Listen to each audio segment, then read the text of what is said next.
Assalamualaikum warahmatullahi wabarakatuh. Perkenalkan, nama saya Yesi Afrilia, STMkom, yang saat ini bertugas di Prodi Teknik Informatika, Fakultas Teknik Universitas Maliku Saleh, yang mana dalam bidang keahlian yaitu Data Science, Machine Learning, dan Kecerdasan Buatan.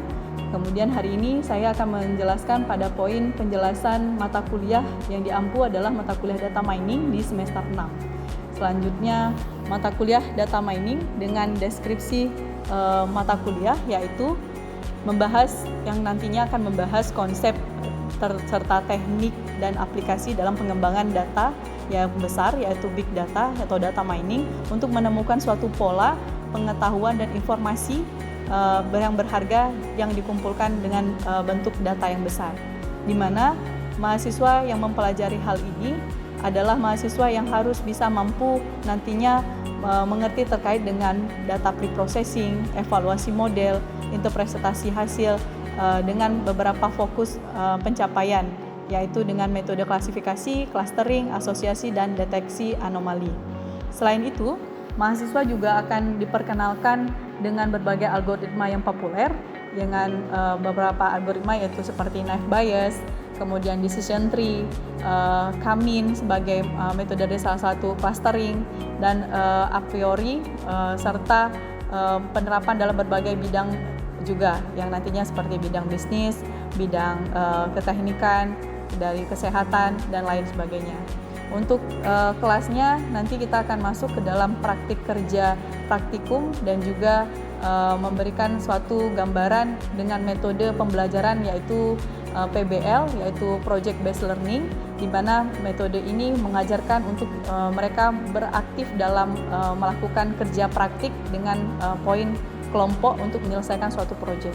Baik, pada materi data mining ini, pada mata kuliah data mining ini, kita akan menggunakan metode pembelajaran yaitu PBL, di mana PBL ini akan memberikan metode terkait dengan berbasis data asli dan sumber yang terbuka, kemudian memberikan kolaborasi dengan pemecahan masalah atau problem solving, dan kemudian keterampilan digital. Di sini mengutamakan para mahasiswa berkolaborasi atau bekerja sama dengan kelompok untuk menyelesaikan suatu permasalahan.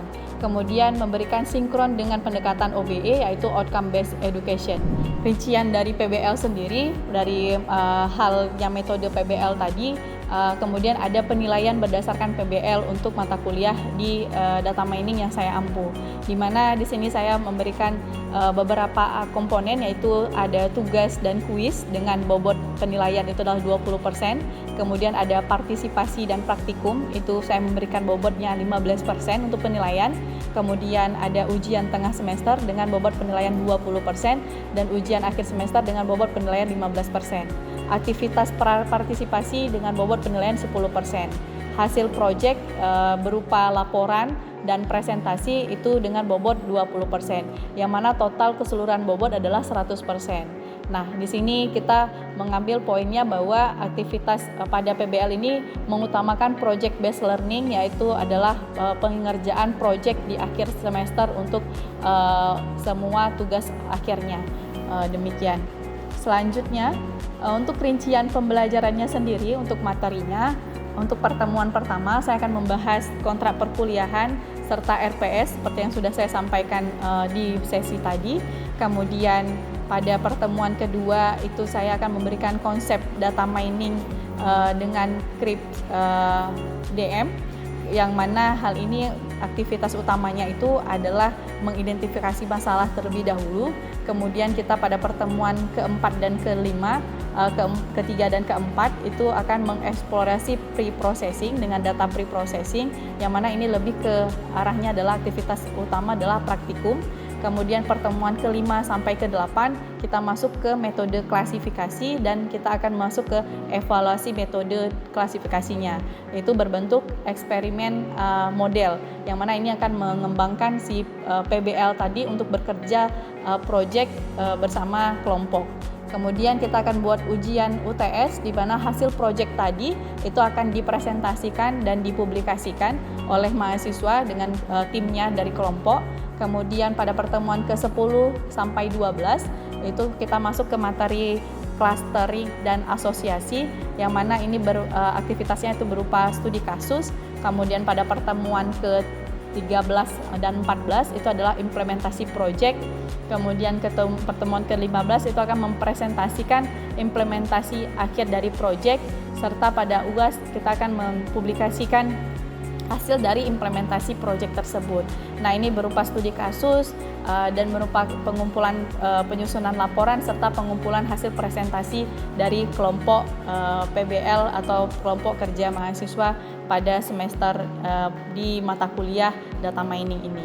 Selanjutnya saya akan menjelaskan terkait dengan kontrak perkuliahan di kelas yang saya ampu, yang di kelas data mining yang saya ampu, yaitu di mana mahasiswa mengharuskan untuk masuk hadir tepat waktu, kemudian hadir dengan absensi 80%, minimal total dari absensi untuk bisa melakukan tugas akhir atau proyek akhir.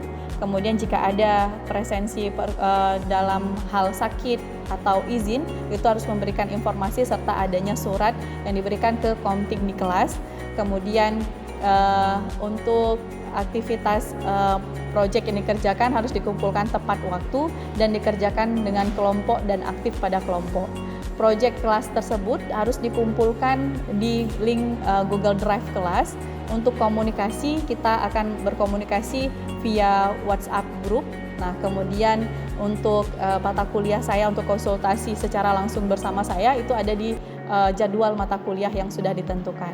Etika secara akademik dilarang melakukan plagiat untuk tugas yang sudah diberikan. Kemudian kewajiban mahasiswa diwajibkan harus berdiskusi aktif, berkontribusi dalam penyelesaian proyek, kemudian mengerjakan tugas secara mandiri jika ada tugas yang diberikan secara individu, kemudian mengikuti ujian sesuai dengan jadwal yang sudah ditentukan, kemudian menjaga sopan santun serta integritas akademik.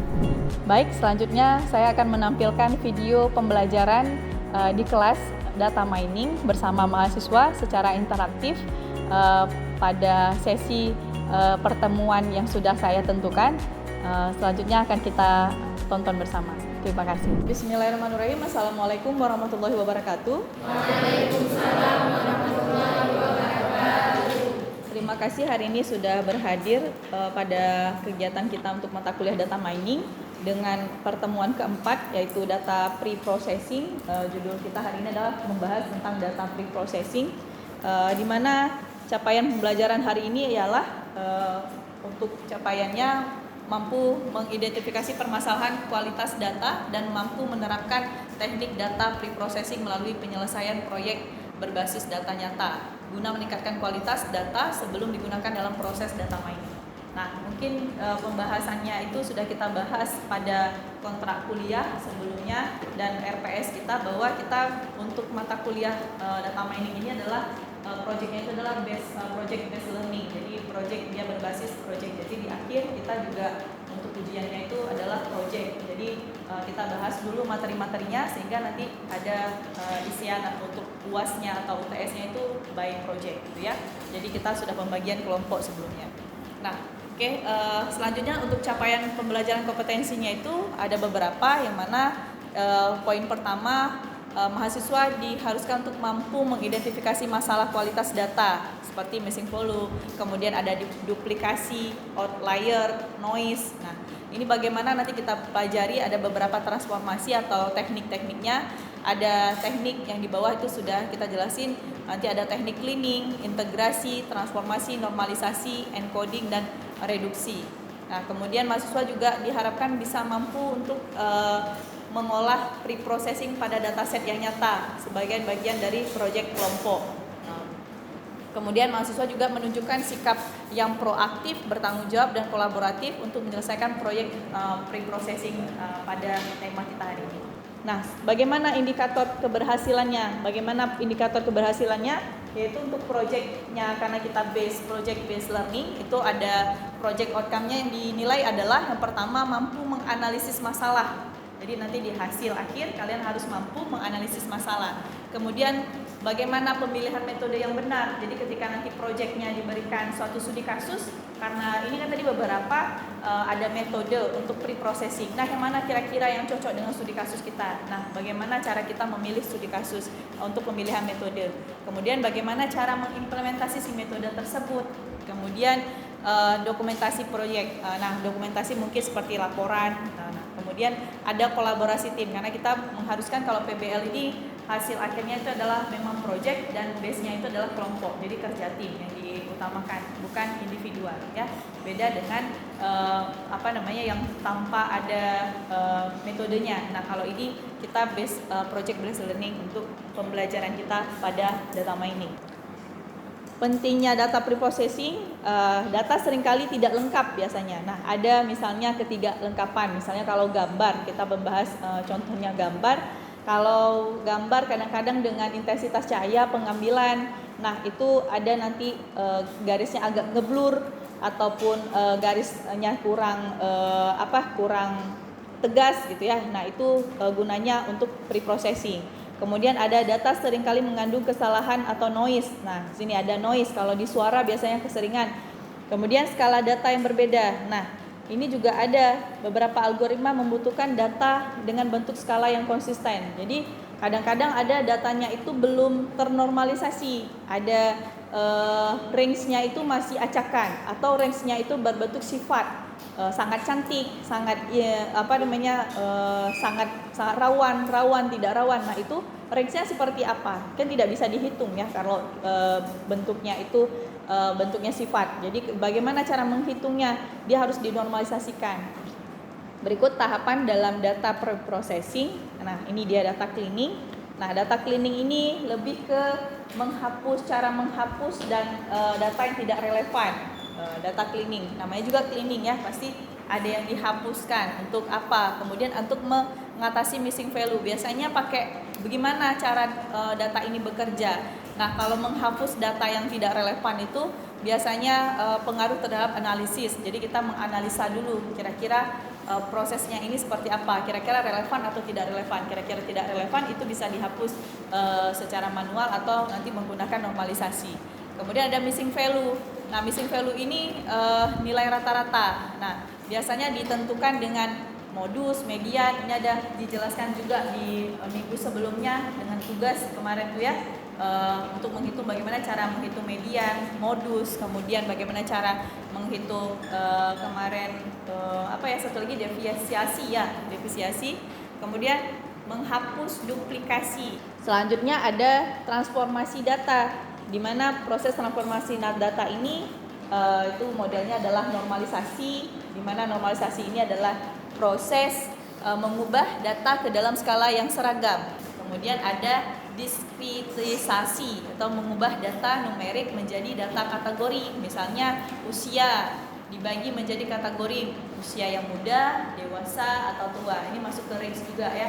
Kemudian pengkodean kategori, mengubah data kategorikal menjadi format numerik, biasanya digunakan dalam algoritma.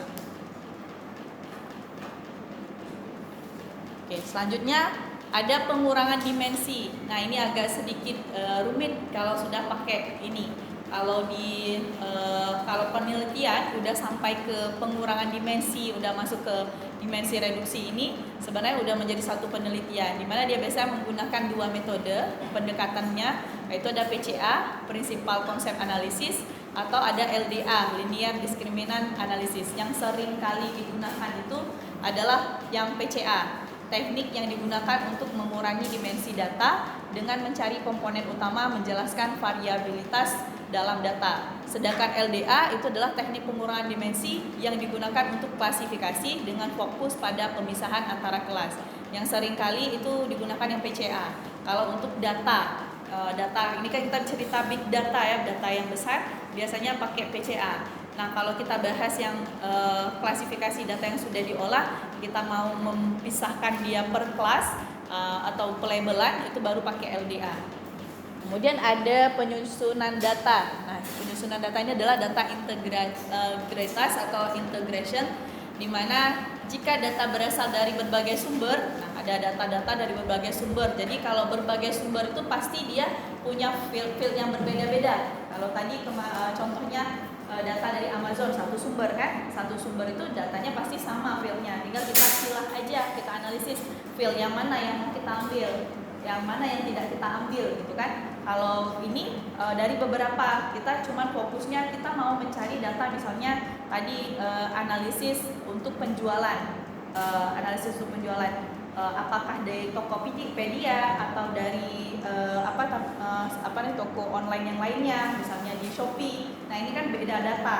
Nah beda data pasti beda field yang mereka punya, karena kan beda struktur dari sistemnya kan punya beda. Misal ulasannya, kalau misalnya di Shopee itu ada ulasan mungkin ada bintangnya sampai 5, kalau di Tokopedia cuma 3 yang poin utamanya misalnya gitu ya. Ataupun ada kategorinya itu dia bisa nge-like gitu, atau di sini tidak bisa nge-like gitu. Nah itu jadi poin-poin pengurangannya. Nah kita mau menyatukan itu supaya bisa kita olah gimana. Jadi harus ada penyusunan datanya. Data apa yang kita gunakan, data apa yang tidak kita gunakan. Pakai apa?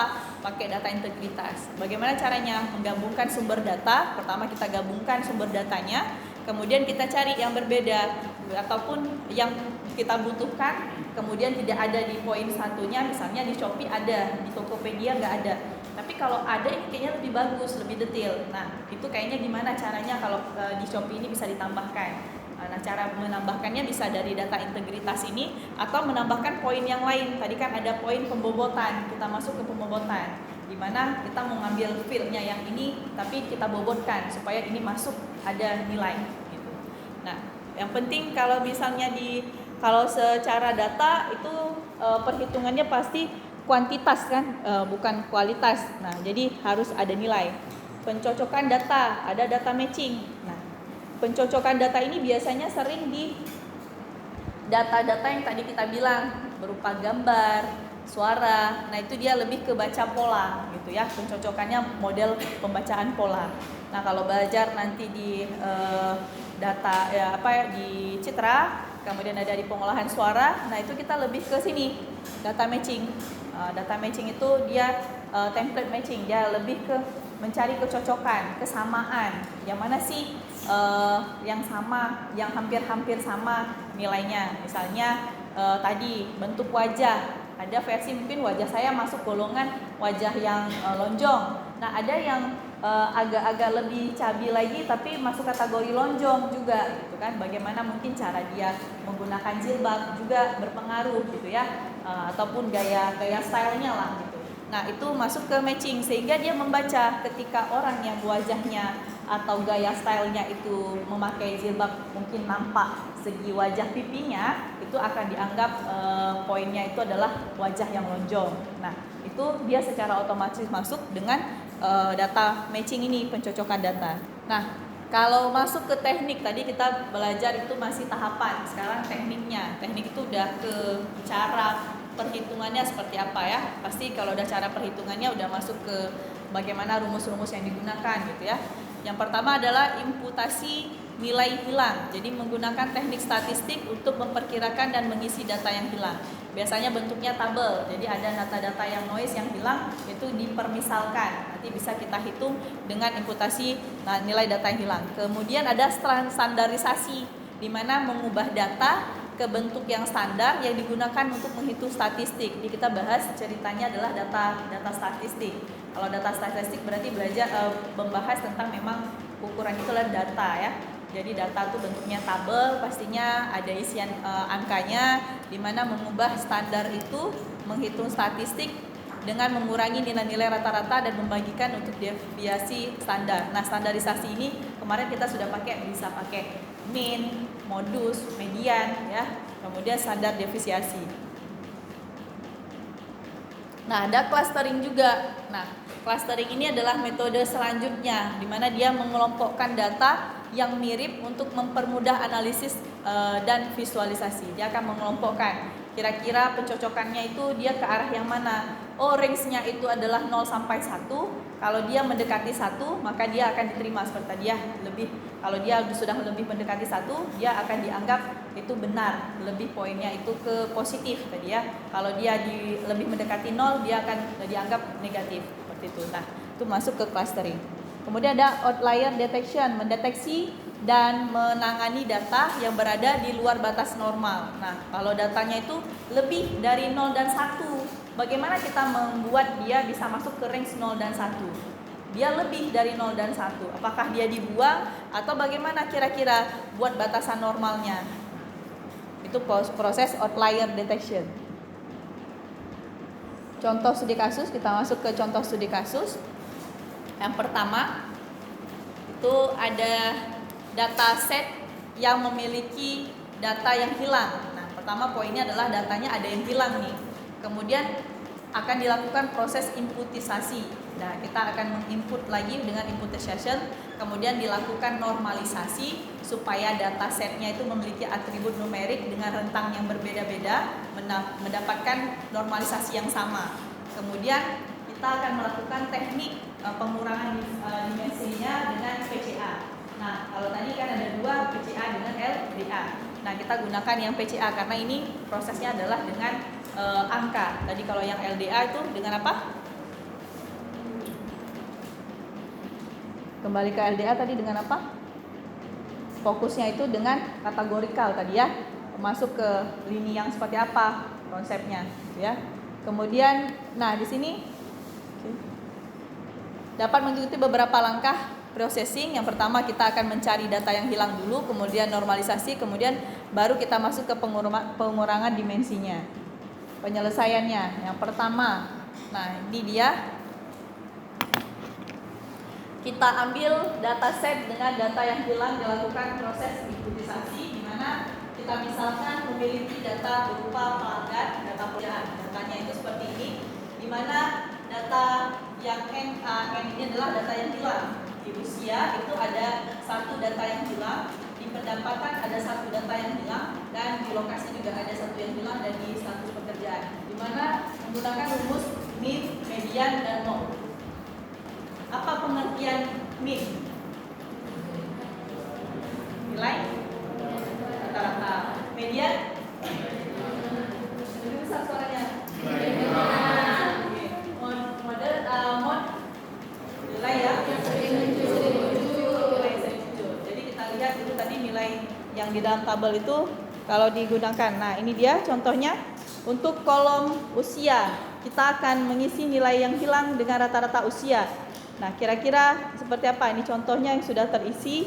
Cara penghitungannya seperti apa? Nah, coba secara mean-nya tadi, mean-nya. Nah, tadi yang hilang itu adalah nilai yang ketiga ya. Nah, rata-ratanya berarti 25 ditambah 29,5 ditambah 28 ditambah 35.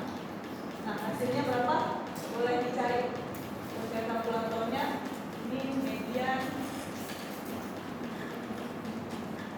median adalah 29,5 ditambah 28. Ini dibagi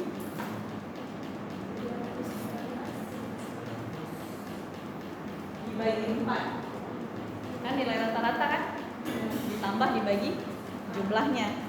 Oh, 5 ya dibagi. Oh enggak, 4 dong, karena kan yang dicari yang 3 yang tengahnya. Berapa? Ya. 29,75 kan ini nilai lengkapnya, nilai tengahnya yang kita ambilkan. Nah, 29,5 ditambah 28 dibagi 2 berapa? 28,75. Kemudian nilai yang sering muncul adalah 35. Kok bisa angkanya 30 ya? Jadi mana itu angka 30? Gimana cara carinya? Coba dirata-ratakan nilai yang akhirnya. Bagi 3. Dijumlahkan dulu. Ya, dijumlahkan pastinya lah. Nilai akhir ini 29,37 tambah 28,75 tambah 35 dibagi 3. Berapa rata-ratanya? 31,04. Seharusnya 31 ya. Itu bukan 30. Ya, seharusnya 31. Nah, mungkin kalau di by system tadi makanya beda perhitungan di by system secara manual. Itu makanya ada missing value. Seharusnya itu dibaca 31 nilainya bukan 30. Ini kita hasil dari sistem yang sudah selesai gitu ya. Nah, itu begitu cara kerjanya berarti seperti itu untuk melihat tadi bagaimana cara inputisasi untuk kolom si usia. Yang kedua, kita akan menyelesaikan ini udah pembahasannya. Kita normalisasi datasetnya dengan atribut numerik dengan rentang yang berbeda, di mana X normal sama dengan X dikurang X min dibagi X maksimum dikurang X minimum. Nah, kemudian ini ada normalisasi untuk kolom pendapatan. Nah, karena tadi poinnya itu pada poin yang keseluruhan itu ada 2 yang memiliki nilai pada tabel itu memiliki nilai, sehingga semua yang memiliki tabel yang ada nilainya itu perlu dinormalisasikan. Nah, ini sama cara kerjanya untuk normalisasi untuk pendapatan. Nah, kita masuk ke dalam poin pendapatan, di mana pendapatan yang pertama adalah 4.000, kemudian pendapatan yang kedua 5.000, pendapatan yang ketiga 4.625, kemudian yang ketiga adalah 6.000 dan 4.000. Gitu ya. Kita sudah masuk ke dalam tabel terakhir, yaitu tabel normalisasi untuk kelengkapan dari data yang awal. Jadi poin pertamanya itu adalah menormalisasikan data. Jadi dari tabel yang awal tadi yang masih kosong, kemudian ada tabel yang masih ada isian yang juga kosong, yaitu adalah tabel usia dan tabel pendapatan. Kemudian kita sudah normalisasikan dan sudah kita cari yang kosongnya seperti apa untuk inputisasinya, kemudian untuk yang pendapatannya seperti apa untuk yang sudah dinormalisasikan. Nah, sampai sini ada yang ingin ditanyakan? Itu kan awalnya itu bakalan ada data yang hilang. Kalau yang contoh itu studi kasus yang Ibu paparin tadi kan data yang hilang itu kan 1. Dimana kalau misalnya di studi kasus itu kan datanya ada 5. Di masing-masing data itu hilangnya itu ada 2. Apakah prosesnya bakalan sama atau seperti apa? Prosesnya akan sama, saya coba jawab. Prosesnya akan sama, tetapi yang menjadi pembedanya nanti akan ada perbedaan di sini. Di ketika menghitung nilai min, median dan modulnya. Pasti kan kalau dia misalnya nilainya tadi 5, kemudian yang hilang 2, misalnya yang hilang 2 berarti ketika dia belum terhitung masuk ke dalam poin yang pertama, pastinya dia masih akan ada 3. Ada 3 yang perlu dicari untuk nilai minimnya, kemudian mediannya, modulnya, kan? Kemudian ketika sudah masuk yang 1 berarti dia sudah bertambah untuk 4, kemudian yang kelima akan masuk. Nah, jadi kan pasti otomatis nilainya lebih bertambah besar gitu ya daripada nilai yang pertama. Baik, kalau gitu kita masuk ke kesimpulan, di mana pada tahapan studi kasus kesimpulan kita untuk materi hari ini untuk data preprocessing tadi sudah kita coba adalah inputisasi, di mana itu mengisi nilai yang hilang dengan metode sesuai dengan yang kita sudah bahas, yaitu min, median dan modus. Kemudian memastikan datanya sudah lengkap, kemudian dari data tersebut akan kita normalisasikan data. Setelah datanya sudah normalisasi, itu lebih baik dia akan digunakan untuk tahap berikutnya. Oke, baik, kalau tidak ada yang ingin ditanyakan sampai sini pertemuan kita untuk materi. Sedikit ada proyek tugas untuk kita. Nah, karena yang tadi capaiannya adalah materi kita itu PBL, jadi kita ada proyek tugas yang mana diselesaikan dengan kelompok ya. Jadi dibuatkan dengan kelompoknya yang sudah dibagikan itu sampai selesai perkuliahan itu kelompok yang digunakan. Proyek tugasnya apa? Ini dia. Coba carikan suatu perusahaan e-commerce dengan melakukan analisis terhadap pola pembelian produk oleh pelanggannya, di mana dengan platform mereka melihat informasi dari demografis untuk transaksi pembelian. Datanya dikumpulkan meskipun sangat berguna, memiliki beberapa permasalahan yang perlu diselesaikan sebelum dapat digunakan untuk memprediksi atau model analitiknya.